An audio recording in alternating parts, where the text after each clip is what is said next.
halfway through the fall season as we head into the second full week of October. I'm Carla Metz, and welcome to Augustana All Access. Some winning streaks came to an end for a couple of Vikings teams this past week, and we'll look into how those came about. But first, some positive scores from the weekend. History was made in the water in Aberdeen, South Dakota. The Vikings won their first conference swim meet, and we'll have the breakdown of that event a little later.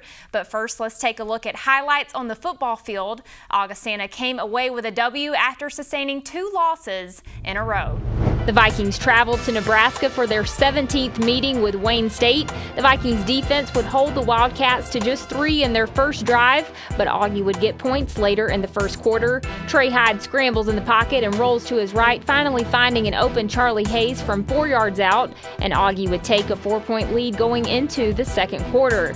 Wildcats would score on their next drive, but this play would set Augustana up for 6 more. Hyde completes a 16-yard pass to Trevor DeShepper, close to the goal line but not in. DJ Luke finishes it off with a 1-yard run. PAT no good on this drive, however, and Augie goes up 13-10. Next Augustana series, Trey Hyde finds some open space in the middle and slides in feet first. Those 15 yards would help him net 68 for the day on the ground. Wildcats score before the break to keep it within 3. The halftime score 20-17, but the Vikings open up things in the third quarter to pull away from the Wildcats. Matt Heller takes in a 39-yard reception to go up 10, 27-17. And Charlie Hayes would grab one from 16 yards out on the very next drive to make it 34-17, and the Vikings would add 10 more points before they closed out the game. The final score, 44-31. Hyde would lead the run game with 68 yards, followed by Caden Quintanilla with 62, and Matt Heller would notch another 100-yard receiving game with 9 receptions for 169 yards and 2 touchdowns. Trey Hyde finished the day 23 of 32 for 310 yards, giving him another record in the Augustana history books. He now leads in all-time passing yards with 9,728 yards. Up next, we talk with Coach Jerry Olszewski about the takeaways from the game. But first, this week's Vikings Vote question. How many NCAA postseason appearances has Augustana cross country had collectively since 1963? Your choices are 28, 29, 30, and 31. We'll have the answer for you a little later. Augustana All Access on Midco Sports Network is presented by Sanford Orthopedics and Sports Medicine and Classic Import. Welcome back to Augustana All Access. I'm joined now by Coach Jerry Olszewski to talk turning points from the Wayne State game this past weekend. And Coach, just a broader question to start us off, but where were the turning points in this game? Well, as in any game, Carl, I think there were several, but the biggest one for me was the beginning of the second half. I thought that the first drive, we didn't start the game strong offensively, and it challenged our guys to come out and play good football to start the second half and kind of separate ourselves a little bit, and they did that. We scored on the first drive, got a stop on defense, and went out and scored again. I think that put us in a good place to play great football the rest of the second half and kind of take control of the game. Right, and now after the game, Trey Hyde is now the all-time leader in passing yards, but he also led the ground game with 68 yards. So is this a part of a plan of playing to his strengths, or is it just something that Trey Hyde does in last-minute decisions against Wayne State's defense? A little bit of both. It's certainly one of Trey's strengths. He's an incredibly fast quarterback and knows how to run with the football, but he's a very accurate passer too. And just in this game, in the second half primarily, they're playing a lot of coverage and things opened up for him. And when they do that allows him to do what he does with his gifts and use his feet a little bit. But I thought he stayed in the pocket when he needed to and got out at an appropriate time as well and really helped us separate in this football game. And speaking of the offense, you finished the game with 485 total yards on offense. Wayne State was able to match that with 480, but you were able to do that in about 30 plays less. So what kept you so efficient during this game? Well, I think we had a good balance of run and pass. I thought our offensive line played tremendous in this game. Trey had a lot of time and protection. We opened good holes. We ran the ball effectively. That 30 play difference makes a difference, but we have a turnover on the second play of the game. It gives them another drive after they had a long drive. But with Trey, you look at him being the best that's ever played here at quarterback now in the history of this school. That says a lot because we've had some great ones that have played here. And record-wise, that's a tremendous honor, but he'll be the first to say his teammates got him there. Right. And then just the opening drive, going back to the first quarter, a 7-minute drive for your defense, and yet they were able to hold them to 3. How big was that to set the tone of the game? Those were 2 other turning points of the game. I thought that drive was pretty huge, to let them go down the field a little bit and yet keep them from getting into the end zone and forcing a field goal was a tremendously large play. Equally, the last series of the game that we were out there, they had a drive as well, and we stopped at the 2-yard line and kept them out of the end zone. I thought those were 2 really, really big drives for us defensively, not only for our confidence, but also in the spread of the score. Right, and then so we've talked some positives from the game, but maybe something you don't like to see as a coach, 122 yards with penalties. So what does your team have to do to clean up that again before the game this weekend against Minnesota State? Yeah, that's a great point. We're the least penalized team in the NSIC and have been for several years, so that's untypical of us and something that we certainly will address as a staff. Some of them are aggressive plays, the pass interference stuff. I want our guys playing to the ball, and that happens. Some of the other things are you got to know which crew you have and how it's working, and our guys got to be better in the moment than that. But those are all, we can control those things. We'll clean them up and get it right, and that's just too many yards and too many first downs and change of possession, field position type situations that will get addressed. Right, and looking ahead, you got Minnesota State this week. You both enter the week at 4-2. They've got a lot of offensive weapons. So who poses the most threat for the defense this week, you think? Well, I think they have a great balance, and they always have. They've been an extremely efficient and physical run football team in years past and have been the best team in our league for a number of years now.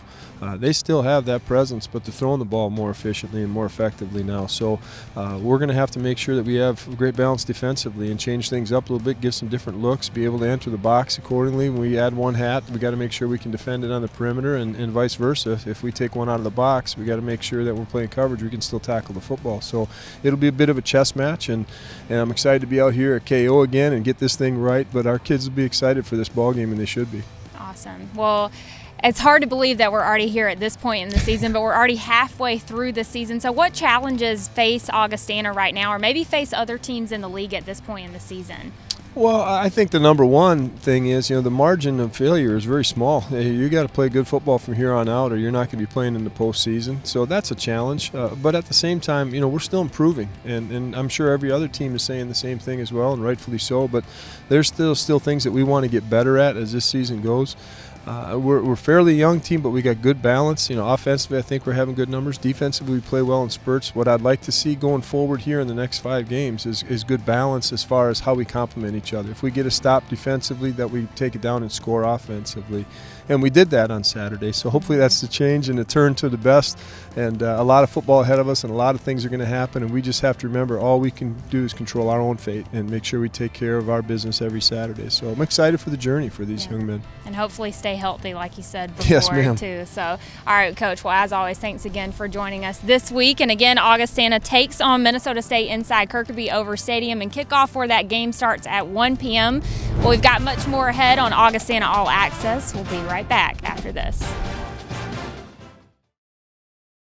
Welcome back to Augustana All Access. Vikings volleyball has certainly kept fans on the edge of their seats this season. They've beaten 4 ranked opponents, 3 of which have been in the top 5. They entered this weekend with an overall record of 16-1 and still remain perfect in conference, and they'd at least start off on the right foot against NSIC foe Concordia St. Paul on Friday night. The Vikings took set 1 25-20, and we'd catch up with them in set 2. Vikings up 1 here 21-20, and a series of errors helped the Vikings out. Bailey Cook gets credited with a kill after CSP's Kelsey Williams has a block error. A service error by the Vikings gives the ball back to Concordia, but then another error by Williams gives Augie the advantage, 23-21. And they'd make it 24-22 with good eyes as the Anna Piaski kill goes out of bounds. The final point of the set would come from Ashley Wilson, who slams it down. Vikings are up 2-0 at this point with a set win of 25-22. But set 3 would take a turn. We hear from Ashley Wilson early again with a kill to make it 1-all, but the Golden Bears would take 3 straight points afterwards, starting with this kill from Sarah Mackey that barely stays on the line. Vikings would make it 4-2 early, but CSP didn't let up. They took 3 straight points again with a kill by Riley Hansen, making it 8-2, and the Vikings never saw the lead again. Concordia St. Paul would take set 3 25-17, and they would take set 4 and 5 25-23 and 15-9. The Vikings were led by Courtney Place with 16 kills. Bailey Cook led the defense with 4 blocks, and Anna Sikora led the team in assists with 55. Again, it's just the first conference loss of the season, and they'd bounce back on Saturday against Minnesota State. They'd sweep the Mavericks in all 3 sets, 25-20, 25-9, and 25-17. Courtney Place led the Vikings again with 8 kills. Ashley Wilson would step up with 5 blocks on D, and Hannah Justinson would lead in service aces with 3. The Vikings are hoping to build on a new streak this week, but they'll have to do it on the road. They take on Upper Iowa on Friday, October 14th, and Winona State on October 15th. The soccer team split the weekend with a win over Concordia St. Paul and a loss to Minnesota State. The Vikings took on the Golden Bears on Friday night in St. Paul, Minnesota, and got on the board first in the first half with a goal by Julie Plonsky, which gave her 3rd goal of the season. The Vikings defense was able to shut out CSP and added another goal halfway through the second. Samantha Shoresman got her first goal of the season with an assist from Grace Bim.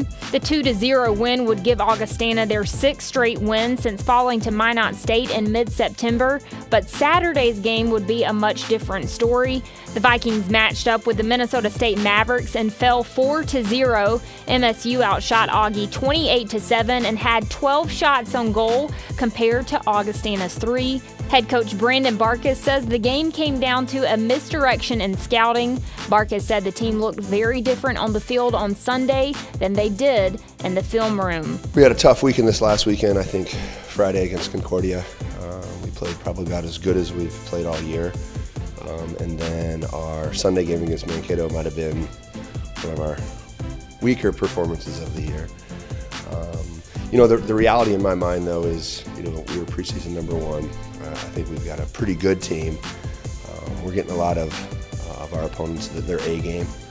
And Mankato, when we scouted them early, we thought it was going to be a good game for us. I thought it was going to be maybe a winnable game for us.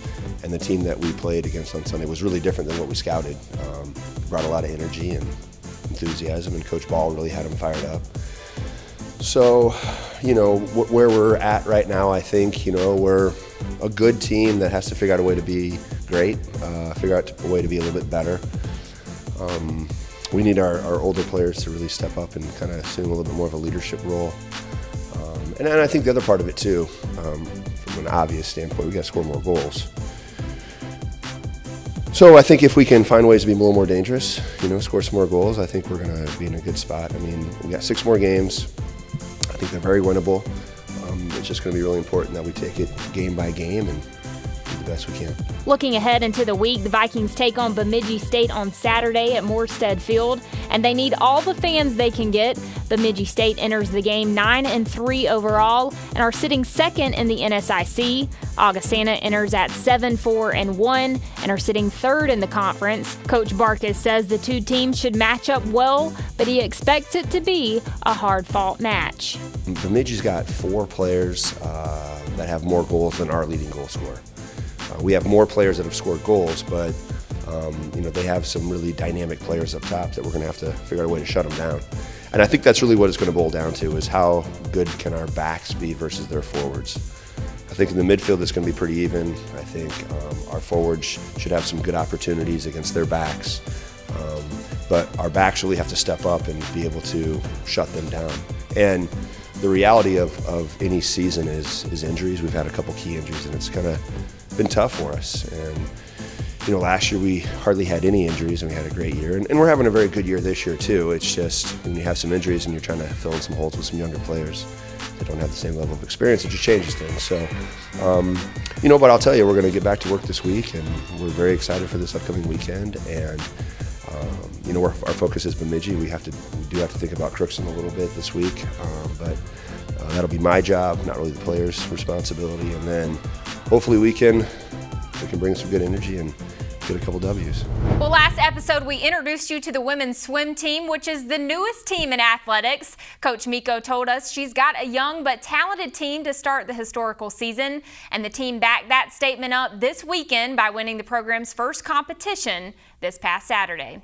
The Vikings faced the University of Mary and Northern State in Aberdeen for their first triangular meet, and they handed both teams a loss. UMary is also in their inaugural swimming season, but Northern State has had a swim team since the 2007 season, but that obviously didn't affect the Vikings' confidence heading into their races.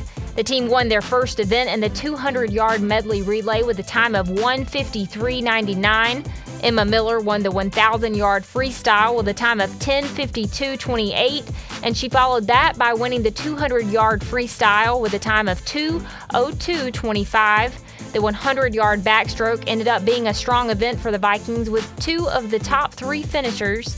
The Vikings didn't place in the top three of the 100-yard breaststroke, but Julia Roberstead would come in fourth instead with a time of 1:12.59. Roberstead would eventually get to the top of the list in a breaststroke event. She just proved to be the quickest in a longer race. She won the 200-yard breaststroke with a time of 2:37.43, and those efforts would collectively give Augustana the top team finish.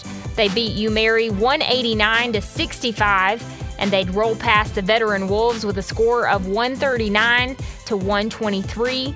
The Vikings compete again on October 14th. They travel to Mankato, Minnesota for another triangular meet. The cross-country team has already completed their regular season schedule, and up next we'll catch you up with where the men and women's team stands before heading into the NSIC postseason. Welcome back to Augustana All Access. The regular season for cross country has officially come to a close, and no team finished below 5th place this season, which gives Vikings fans hope as they start to prepare for the postseason. But before we get ahead of ourselves, let's look back at the results from their last meet. The 24th ranked Vikings women placed 5th at the Briarcliff Invitational on Saturday. Mackenzie Kelly led Augustana running the 5K course in 18 minutes, 4:40 seconds, which was good for 7th. She was the top finisher for the Vikings. Morningside finished the meet in 1st place. Sioux Falls came in 2nd, followed by Hastings and Dort, who helped Augie round out the top 5. On the men's side, Logan Burns took 6th place in the 8K with a time of 25 minutes, 48:50 seconds. The Vikings stand just a week away before they race at the NSIC Championship. That takes place on October 22nd, and that meet will be held in Sioux Falls, South Dakota. Before we get to the Vikings vote question this week, we want to revisit the football field just one more time. The Vikings take on a well-known conference rival this weekend, so we want to give you just a few more nuggets of information to prepare you for this Saturday's game. The Vikings will kick off things against Minnesota State on Saturday inside Kirkby Over Stadium. The history between these two teams always brings even more of a competitive element to the season. This will be the 47th meeting between the Vikings and the Mavericks. MSU has won 5 straight games against Augustana, but that doesn't mean they've won without a fight. In the last 12 meetings between the schools, the game has been decided by 10 points or less. Last year, the Vikings lost by 8, 35-27 inside Blakesley Stadium, so the Vikings are hoping that the home field advantage comes into play this Saturday. The Mavericks were ranked number 1 in the matchup in 2015, but this year they enter 2 spots behind the Vikings in the polls at number 7, but both teams have a record of 4-2, and that's not the only stat that's similar this season. As far as the offense goes, both teams are led by veteran senior quarterbacks. Nick Piracini is coming off a 197 passing yard game, including 2 touchdowns against Concordia St. Paul, and Eric Fuller led in the receiving game with 4 receptions for 65 yards and 2 touchdowns.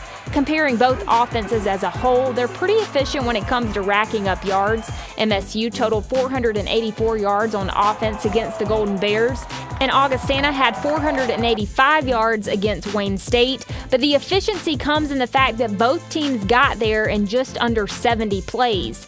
Augustana has been strong in their passing game most of the season, and that'll be important against MSU's defense, who is known for stopping the run. The Mavericks held Augustana to just 26 yards on the ground last season, and that's when they had CJ Ham in the game. The cleanliness of the game should also come into play as well, as both teams come in with a combined 25 penalties from Week 6. To add to the excitement of the game on Saturday, fans and students will be in the process of celebrating Viking Days, which adds more bragging rights to whoever comes out on top. But an even more important note, since both teams enter at 4-2, this game comes with postseason implications. Again, the homecoming game will kick off at 1 p.m. on Saturday inside KO, and we'll have the highlights and the breakdown for you here on next week's show. When we come back, a quick look at this week's Vikings vote and your Vikings Player of the Week. We'll be right back. Augustana All Access on Midco Sports Network is presented by Sanford Orthopedics and Sports Medicine and Classic Import. This week's Vikings vote question: how many NCAA postseason appearances has Augustana Cross Country had collectively since 1963? Your choices were 28, 29, 30, and 31. The correct answer this week is C, 30. The men's team had their first appearance in 1963, and the women joined them 30 years later in 1993. And it's been more of a tradition to make it to the postseason the past decade. The women's team has made 10 consecutive NCAA appearances since 2006, and the men's team has had 7 straight appearances since 2009. It's time now for our Vikings Player of the Week, and for that we go back to the Wayne State game. Trey Hyde has gotten this honor once before this season, but for a good reason. He set the career passing touchdown record against Minnesota Crookston, and this week he gets it for breaking the all-time leader in passing yards. Hyde is only 272 yards away from accruing 10,000 passing yards for his career, so congrats to Trey Hyde. Well, that's all we have for you on this week's episode. Be sure to join us next week for more Augustana All Access.